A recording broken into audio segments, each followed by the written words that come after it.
tambak na basura.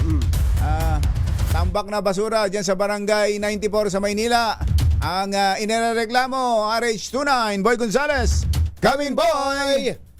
Jerry, Anthony, nananawagan na ang mga residente ng Barangay 94 dito sa Malbar at Nepomuceno Street dito sa Tondo, Maynila sa mga kinaukulang kaugnay ng matinding pagbabara at tambak na basura sa ilog. Naku po, grabe. Na nagsisimula sa Kapulong Highway. Ilog pa ba yan? Basura yan Si Mariano Kapulong nga Anong lugar? Anong lugar? Mario Josep. Malbar, corner Nepomuceno Street at Malbar. Ay sus, Mario Josep na itsura. Barangay 94. Aha. Ayon kay Kagawad Erwin Clemente, kay Barangay Kagawad, patuloy ang pagdami ng basura sa nabanggit na ilog. Sus Marioni. Na nagdudulot Grabe, oh. ng masangsang na amoy at pagbabara sa daluyan ng tubig. Dahil dito, dumarami umano ang mga lamok sa lugar na posibleng magdulot ng talaga. Yan ang kasunod ng yan. kalusugan ng mga residente. Hindi, pero yung basura lang mismo, boy, nakasusulasok na eh. Ibig sabihin, sino nagtapon ng basura na yan?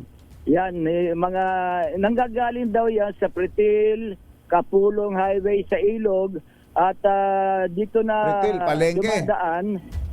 dumadaan sa lugar nila sa Barangay 94.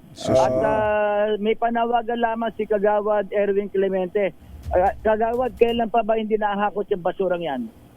Actually po, yan po, meron sa aking residente na nagreklamo ukol dyan sa ganyang mga basura sa ilog. At pagkatapos po, binidyohan, pinorward po sa akin.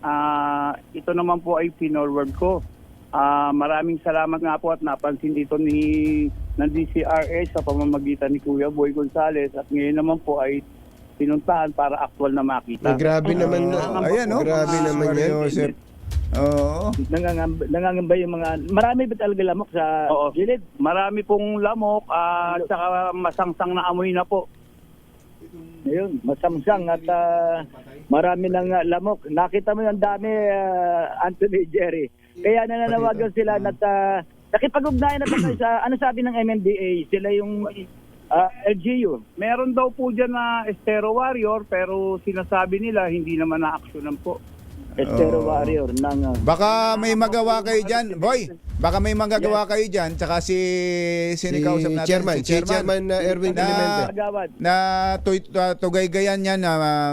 Tugay-gayan nila kung saan ang gagaling. Oo. At hulihin natin kung sino yung mga tapon ng basura na yan.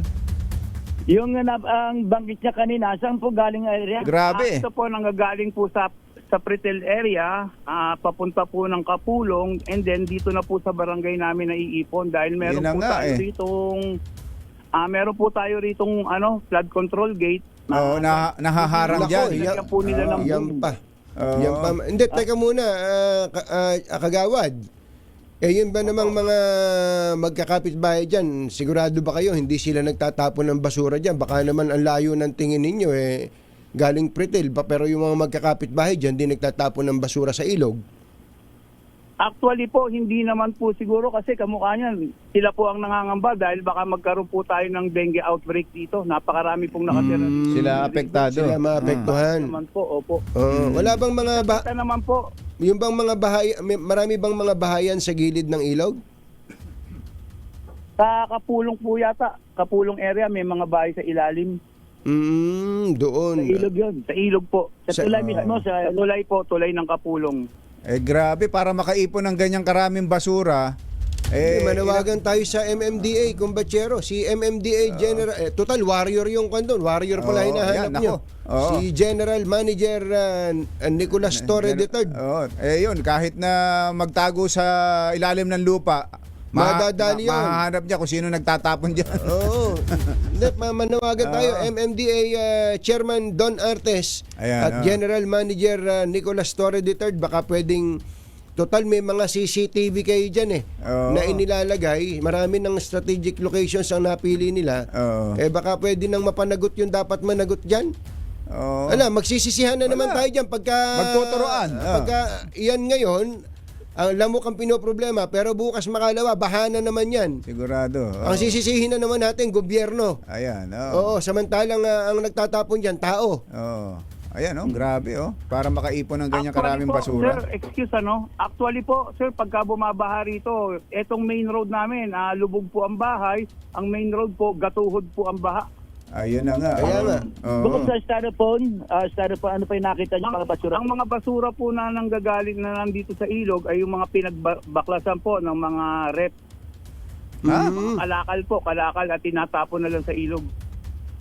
Oh, Ayun. may ref pa. May ref. Ay, Yorme, itong mga, tama yan, may mga nagtitinda dun eh. Oo. Kinakahoy, oo.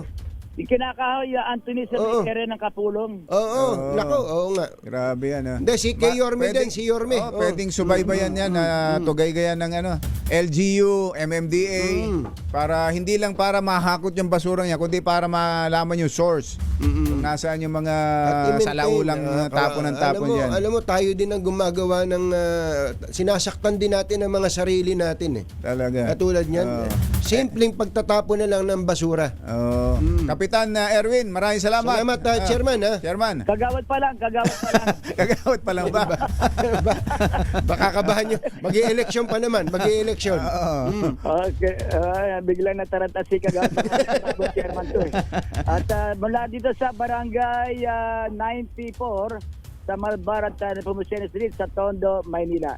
Ito si Boy Gonzales para sa Arizona sa Pilipinas, una sa Pilipinas. Thank you, boy.